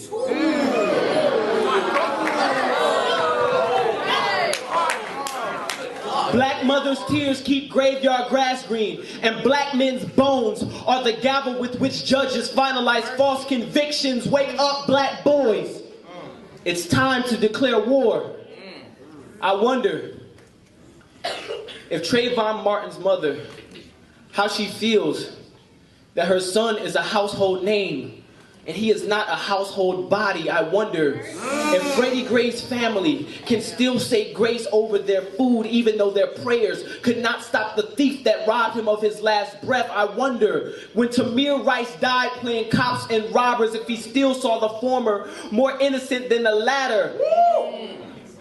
I wonder if black women feel closer to God because they're steady having to lay to rest their only begotten sons. I wonder if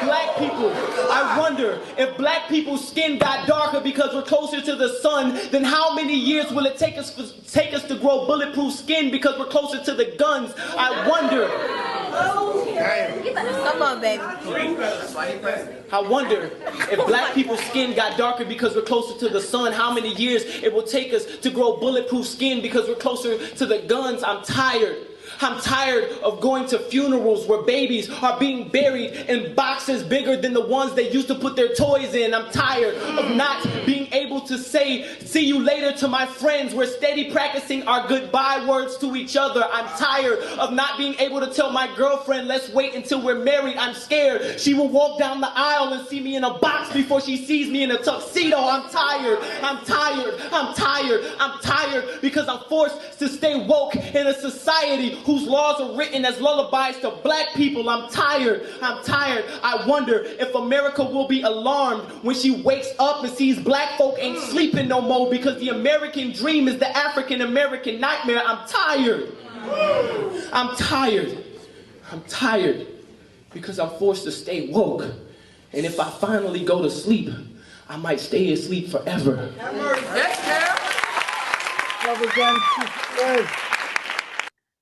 Brothers and sisters, brothers and sisters. See, tonight is going to be a night. Tonight, yeah, what Brother Ron says, there's a spiritual connection taking place. There is a metaphysical connection taking place. Can you feel it from Brother Ron tonight? Can you feel it from Brother Dean tonight? They don't even know each other, but yet they were in unison in their message tonight. Sister Jarita, over to you, my queen. Gosh, couldn't you play that after? You make me feel bad. A few people asking for the link to that, Brother Andrew. I don't actually have it. So yep, I'll drop that. You'll send that out later. Brother, thank you so much. I've seen you try to respond to some of those questions that come up in the chat, but you need to change your settings to panelists and attendees so they can see it, because you've just been sending it to me. Thank you. Oh, really? Oh, okay. Sorry about that. But yeah. Anyway, let me quickly go through. So we've had lots and lots of feedback. Angela, we'll start from the beginning. She was the person who mentioned about your ring. You know anything about us? We're always looking at people, and I think lots of people were commenting on that from her. But I think she was the first person to bring that up. So thank you, Angela, for pointing that out. Laura said it was powerful. Your spoken word. Lavelle said he spoke his word all right. Jamal says the force is strong, capital letters. Bernice says words and power, bro Ron. Zenrina said what a name for Gory Island. I think that's what you said the place was called. She said, did a Caucasian name it? So what a name, I don't know. Doreen said, Sunny Banani King, I see you. Carlene says, knowledge alone is not power. And Sonia then said, the good thing about this platform is the positivity and solutions, which obviously you come with. Brian then said, gave a recommendation and said your 5-day course is excellent. So Brian, I assume that's because you've done it, but you've got 5 stars from him. And Rosita said, when you said that you were going to be out there with our brother in a couple of days' time, she said the two of you together are going to be like a bow and arrow. So definitely well received. Thank you so much for your energy, positivity, and showing us a little bit more about what it's like across the pond, as well as obviously the similarities between here and there. I guess that the couple of questions that have come up are what rites of, I mean, you know, obviously this is all about rites of passage, and I know you've suggested your own platform that we can go to get some support with that, but what rites of passage could you suggest for parents and teachers, I guess, for us to do at home on a day-to-day basis with our own families? Yeah, and there's a lot of thirst for information like that around there, and you know, if you look hard enough, there may be some books and things like that. What I've tried to do is summarize as much as I can into you know, an ebook that I had put together, sort of how to develop an effective rites of passage program. And it talks about a little bit about how it should be organized. Of course, you know, we all know how to do the libations and things like that. The example of a creed, you know, you kind of have to have a creed, and ours was on my journey for, we had the boys memorize this and recite this, and I'm sure you guys do the same. It's like, on my journey for truth, I became CAFO. On my quest for salvation, Christ set me free. As I seek manhood, CAFO nurtures my intellect. The pursuit of excellence is my goal. So you have to have that positive affirmation. You got to have those lessons, life skills, and all of that. The free e-course kind of goes into some of that, but the actual curriculum is in that membership, you know, and there's a lot of it in the Patreon as well. But again, it's a whole lot of material. But you know, there are some books out there about it, but a lot of this information is kind of hard to kind of come by. So that's why I tried to organize as much of it as I can into this membership, just so they can just sort of come out a little bit at a time, so that parents can just show it with their, you know, with their young people, and teachers and community leaders can, you know, teach folks. And again, everything is accessible right from their tablets, smartphones, or, you know, computers. So I guess that also, I don't know if you could go a little bit more in depth about, because I think you mentioned that once children get to a certain age, you know, you have to have had some kind of impact already. So what are we doing with those who are toddlers, small and very young? How can we make an impact on them? And then I have a couple of other questions outside of that. yeah, no, that gets into a lot of other things, because one of our scholars, Dr. Joanza Kanjufu, has that 4th grade failure syndrome, where that's where we lose a lot of our Black boys.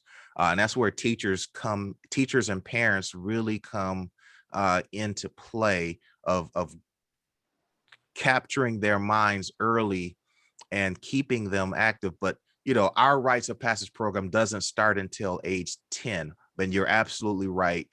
We have to rely on the teachers and the parents, which unfortunately is a little scary at times. You know, and a lot can happen at age, you know, 7, 8, 9. And a lot of young people's destinies are determined by age 6 if you study some of the sacred sciences.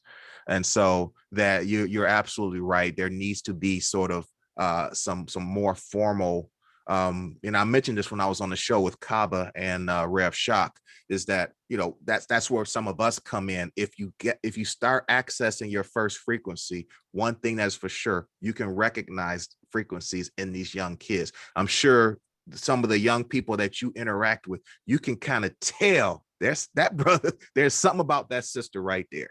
You can tell, and you have to kind of nurture that, but you have to first recognize it. And so you can't do it without first developing your own frequency so that you can recognize it in young people, you know, and our elders have had much better practice at doing this, because some of them even name the children. They wait to observe the children for a week or so before they give the child a name, so they can observe the child as a newborn to see which one of the ancestors has just basically, you know, passed through the waters of noon right quick. So no, that you know, that is very important, and that's something that that we need to begin to develop. But it all starts with us as better parents, us as better leaders, developing our own spiritual and frequency so that we can recognize it in others and begin to nurture and protect our future. No, I definitely agree. And I, you know, as many people on here know, I'm the vice principal of a secondary school. And by the time the students get to me, it's a lot to try and break them out of bad habits. Yep. And, you know, it feels like more of a cleanup rather than a nurturing process. And, you know, we're going to have to kind of get them to unlearn, but by then they've already learned. We use the same language in Detroit. Clean up on aisle 5. It's not funny, but we hear the same thing. Yeah. So the next question, this is from Raphael, asks, what was the reasoning behind the boys going to Gambia and the girls going to Egypt for their rites of passage? Yeah, and like I said, the program started maybe a year or two before I joined, and so I sort of joined the program as it was already sort of drawn out. The Gambia was probably because of Jufere. The village of Jufere is in the Gambia, and like I said, the founder of the program based it off of the chapter on rites of passage in the book Roots, Alex Haley's book Roots. So that's probably why the Gambia was chosen.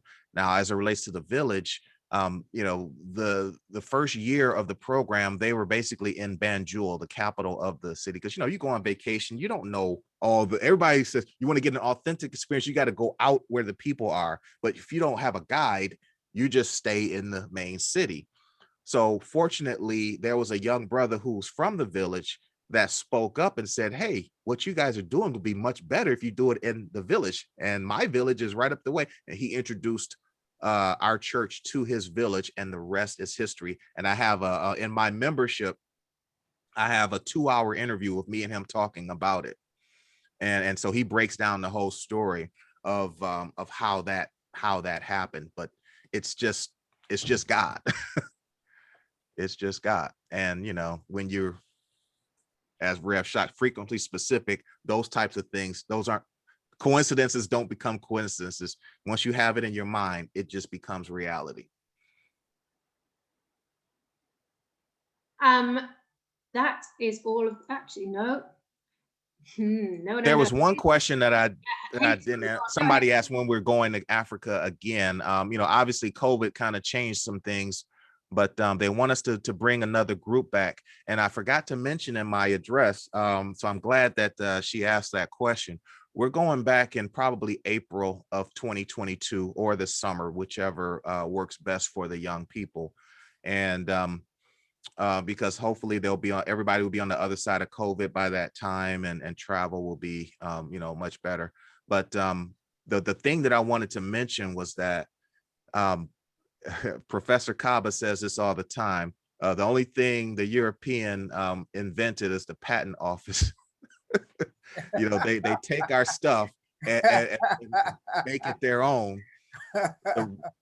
The scouting program, Lord Baden-Powell from Europe,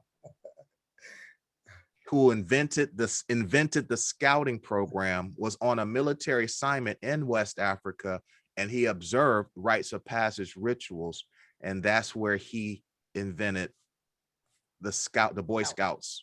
Exactly. And his wife invented the Girl Scouts from observing rites of passage. So the next time we go to Africa, we're taking our entire Boy Scout troop to the village to go through the ritual in Detroit. Fantastic. I've got one last question. That's from Hazel, who is asking, do you have rites of passage for adults? Can we redo rites of passage at our old age? Or we're too brought down to do it again? But like, we passed. You talk about cleanup, man. I mean, Rita talking about cleanup. We're trying to save ourselves, that even if it might be too late, it can't be too late. Well, you know, we'll put it this way. I really mean it when I say I'm sensing a frequency shift, you know, and that's why my website is grownmanstyle.net, because, you know, we got to show young and grown boys what manhood is about. And you know, I can tell you all day, but it's better if I show you. And you know, and so there, you know, at the end of the day, it has to just be some inspiration. There has to be information. There's definitely a level of consciousness that's involved, and a lot of times that programming, I mean, it's sort of like once people get stuck in their stupidity, you know, it's kind of hard to deprogram. But if there's anything that can deprogram, is self-knowledge. So everything kind of starts with self-knowledge, you know, and then that's where it kind of gets you that awakening, right? And that awareness, and then the spirituality. Okay. And so those are the two things that can have the ability to overcome and unpack all of that trauma and all of those, because a lot of our trauma as adults, our trauma is based on poor choices and bad circumstances from 10, 15, 20, 30 years ago that we still have not come to grips with. And that's why the meditation component is so important, because you have to have that quiet time with yourself. And that's why I do all my guided meditations, because everybody, I hear I got a good voice, so I use it to my advantage, because words and voice have frequency, and frequency is what can spark a lot of that change. And so I'm using this gift for good and for change, and that is what you know, it's all about, being a change agent. And so I have a whole lot of guided meditations. I'm going to be creating a whole lot more, because there's a lot of our sisters here in the States who are in their 40s and 50s with no kids, and it's really, really bothering them, you know, because they missed out on that because the brothers ain't stepping up. And so there has to be some meditations for a lot of things. Now they're doing their thing, they're making their money, they're CEOs, they're doing big things, but that's a void in their life. And so there's just a whole lot of different things, fellas, brothers dealing with a whole lot of different trauma, and we have to sort of address it instead of pretending like it doesn't exist or masking it with alcohol and other drugs and other types of, you know, things that's not going to, you know, ultimately help. So it's powerful work, but I think meditation is one of the key things to deal with the whole mental trauma.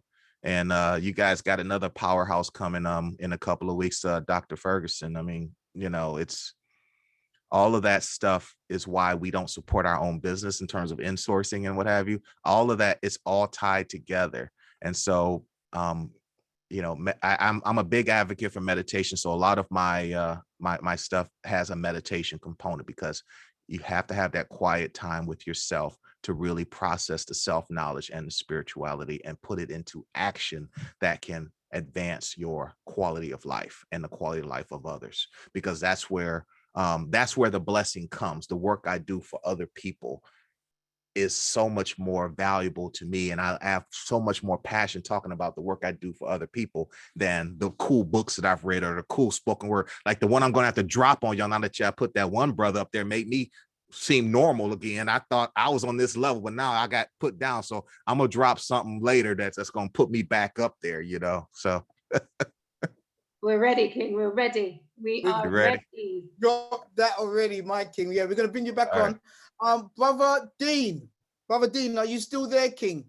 Before Ron Spears drops one of his bombs on us. Absolutely.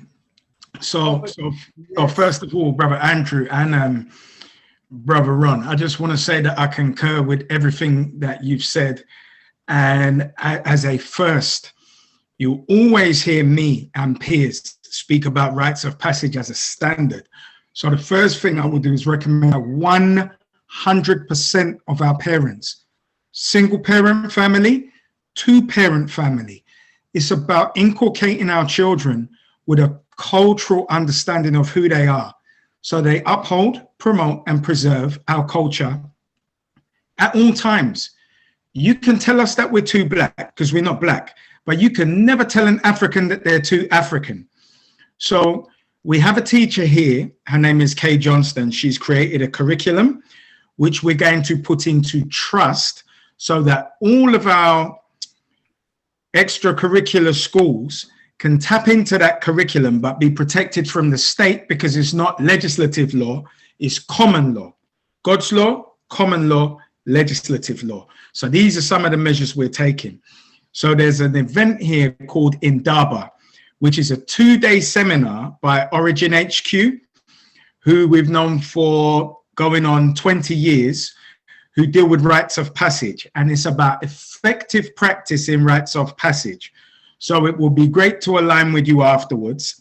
One, to align all rites of passage movements in the UK through the Indaba 2-day seminar, because it's the global gathering and you identify it. When you are talking, when we, Brother Andrew, Brother Ron, Sister Juanita and Janita, and everybody on here who is aware, and I speak now to my spiritual guide who is watching, Sister Joy with an I, because the people who are spiritually adept are aware that there is a quickening taking place that is spiritually connecting us to each other. So the people doing heartfelt purpose work are aligning, and we're aligning under common purpose to create a common global outcome. But you see, we're blessed to be in the digital era because we're not separated by any degree anymore. And because I very recently introduced my spiritual council, Sister Joy and I, to a brother who's my spiritual council, which become the SAD pack. I asked Andrew one favor, quid pro quo. I said, introduce me to Brother Philip Shock. Why?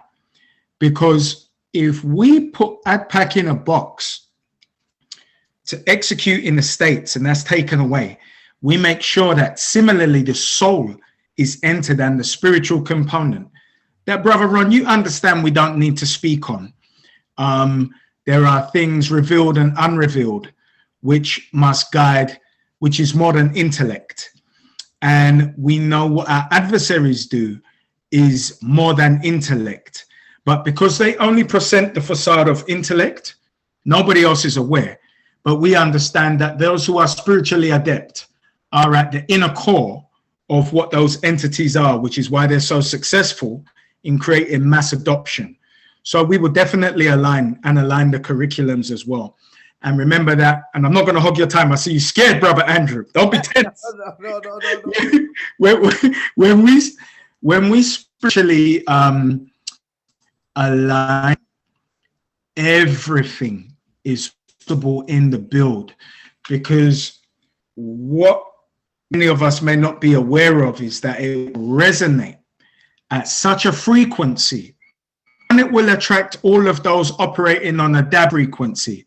But you see how they look at AM man and woman there, we won't have to tell them nothing. They will be repelled by the DAB signal. Oh, fantastic, Brother Dean. I want to echo you when you mentioned Sister Joy with an I. Me and that sister go back at least 30 years now. Yeah. And she's never skipped a beat on being a spiritual counselor Mm-hmm. and a real sister. So I want to give a salute to Sister Joy. I know she's probably on the platform. No, she's on. This is her church. She told me. I'm glad you're on tonight. Sally Banani, we see you, my queen. Thank you very much. I know we're gonna have to end soon. I want Brother Ron to drop a spoken word in us, but I know Jarita wanted to ask you one further question, brother. So thank you for holding on with us, King. I know your time is precious. So Jarita, what was the last? Sorry. First of all, I have to make a statement before Jarita comes on. Yeah. I apologize profusely for decimating your name. I saw you pause. So Jarita, I apologize profusely. You quickly corrected it there. Don't worry, Bob. You've done it within time.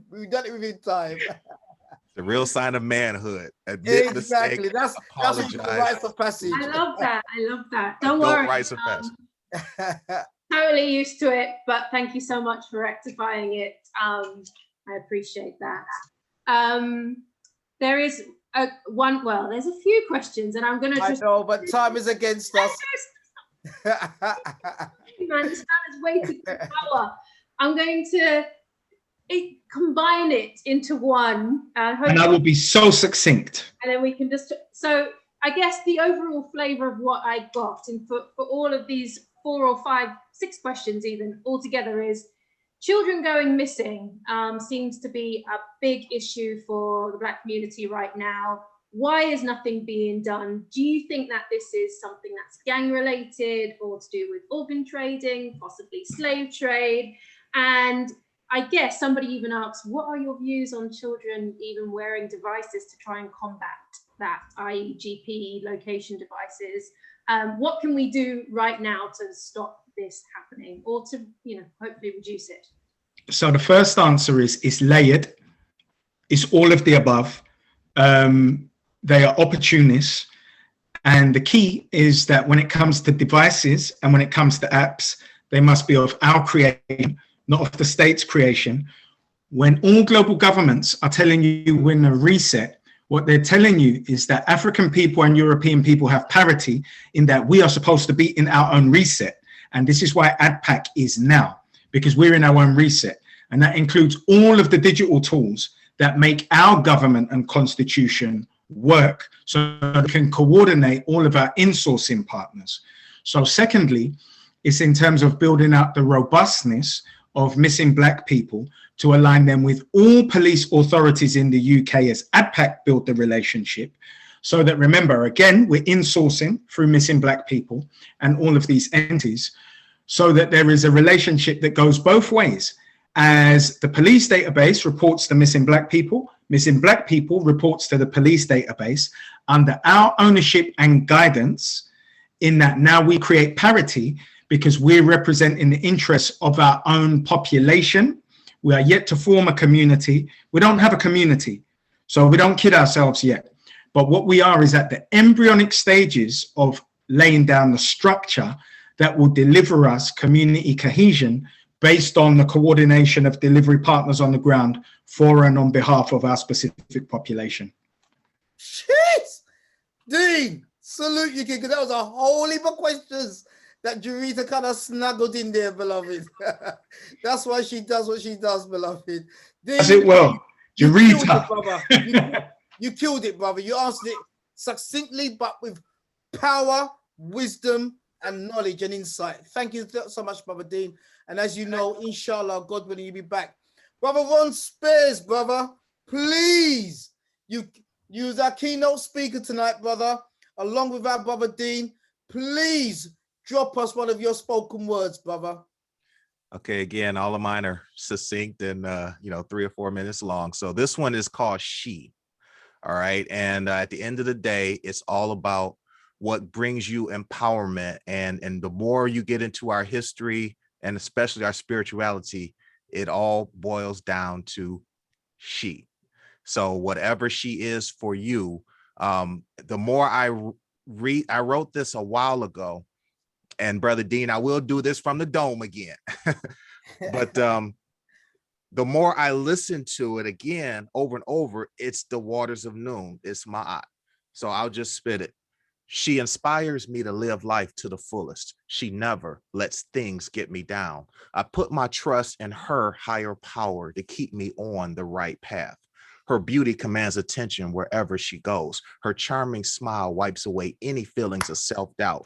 My whole attitude changes just from being in her presence. Her wisdom and grace demands my obedience.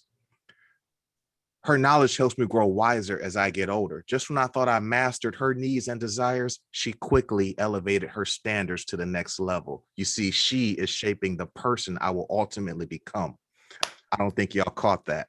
I said she is shaping the person I will ultimately become.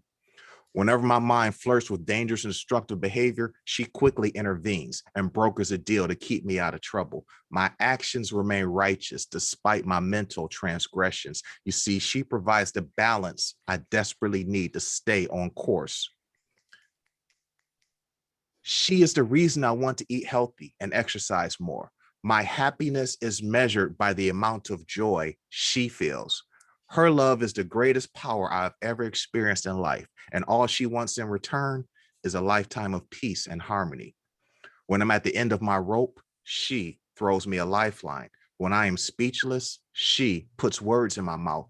When I'm at the crossroads, she casts a deciding vote. Her strength compensates for all of my weaknesses. Now, I bet y'all want to know just who or what she is. She is that burning sensation felt when you fall in love. She is that inner peace you feel watching a beautiful sunrise. She is that feeling you get when you hear children laugh out loud. She is that vibration rushing through your core when you get to be first frequency and you hear truth. Truth. The waters of noon and Ma'at. Woo! Brothers and sisters, come on. Come on. I'm not going to drop my nice mic, though. Drop the mic, my king. Drop the mic, my king. Oh, my God. 400 people still on the platform. And, brother, it was absolutely critical stuff you just dropped there, brother. Critical stuff there. I had to come strong after that young brother, that young king, you know. But I hope I do a lot of spoken word, and I hear so many poems that make you angry, but you got to get that off your chest. You know, the brother was like, I'm tired, but we got to elevate too. We got to elevate consciousness as well. So that's obviously a spiritual poem of elevation, but I'm tired. There's so many poems like that. When I go on the circuit and listen to other people share their poetry, it's stuff that'll make you angry and make us fearful. My wife is a wreck until my son comes home from work every night. Oh, wow. You know, I mean, it's just, it's that fear and that tired, but we gotta write also to elevate the consciousness as well. So that's why I wanted to do that particular piece to balance out. Come on, brother. Felt that, my king. Felt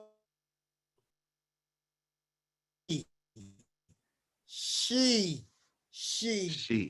Oh, brother Ron, we thank you so much, beloved. Please, I want you to read the comments in the chat room. You've set fire. You've set fire in the chat room there, brother. And it's pure ones, first frequency to you, King. Absolutely. Words have vibration. Words, sound, and vibration. Brothers and sisters, we thank you so much. This is the Hidden Truth Show. Again, another powerful week with us. We got to give a massive shout out to brother Dean. You've seen the signs that brother drops straight from the dome. We give a massive shout out to our keynote speaker, brother Ron Davis, whose first time it is on our platform. And you saw the way the brother dropped the spoken word. Last week, we had Dr. Baba Buntu, a scholar and founder of a powerful community-based organization in Azania, South Africa. And it reminded me of what Brother Ron just done just now, because this brother's a doctor and a scholar. However, Okay. Something that an African is nothing but a rum shaker. I mean to tell you, boom, bam, here comes the troublemaker. I stand up tall, I hit the roof, under my ability, but chill, I'm here to bring the proof, cause I bring in the flavor. I'm cautious of my behavior. I ain't down, I ain't waiting for no savior. I ain't with Shaka Zulu, the great king, who invented new tactics and strategies to win like Malcolm X. I flex, dealing with the complex, my enemies necessary, I deal with roughness. I am down with the king. I can't do anything cause I got the king within me. Can't you see? Got the key to mystery. I am a G, it means God is inside of me. Kicking away the habits Europeans told me that I must adopt. What? I can't be stopped. So you imagine, brothers and sisters, that's a doctor. That is Dr. Babu. But you see, what Brother Ron Spears is showing us, what Dr. Babu Buntu is showing us, you could be scholarly and articulate and down with the modern time. And that's what I love about our scholars in our community. Don't forget, brothers, on Saturday is Father's Day with Brother Davis. On Sunday is Father's Day with our brother David. So you got Saturday, Sunday, brothers, and Father's Day celebrations. Your boy, the Investigator, is going to be on both of them. But don't forget, is back. Is back. We've got our brother Reverend